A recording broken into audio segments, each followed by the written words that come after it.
পৃথিবীর সবচেয়ে ভয়ঙ্কর জিনিসটা অন্ধকার নয়, ভয়ঙ্কর হলো যখন তুমি বিশ্বাস করতে শুরু করো যে আলো আর আসবে না।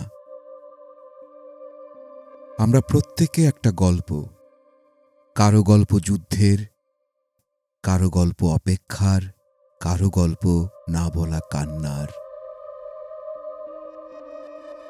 কিন্তু সব গল্পেই একটা মুহূর্ত আসে যখন অন্ধকার বলে তুমি পারবে না। হারানো মানুষ, ভাঙা স্বপ্ন, অপেক্ষার রাত দিন সব মিলিয়ে অন্ধকার।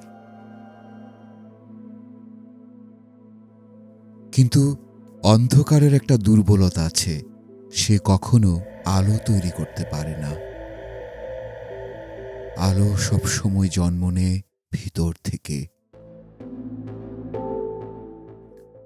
তুমি যদি ভাবো তুমি একা, তবে মনে রেখো পৃথিবীর অন্য প্রান্তেও কেউ ঠিক এখনই নিজের অন্ধকারের সঙ্গে লড়ছে।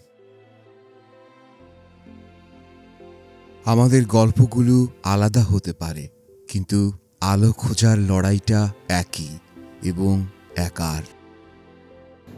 আজ বিশ্ব গল্প বলা দিবসে আমি আমার অন্ধকারের গল্প বললাম। তুমি কি তোমার আলোটা জ্বালাবে?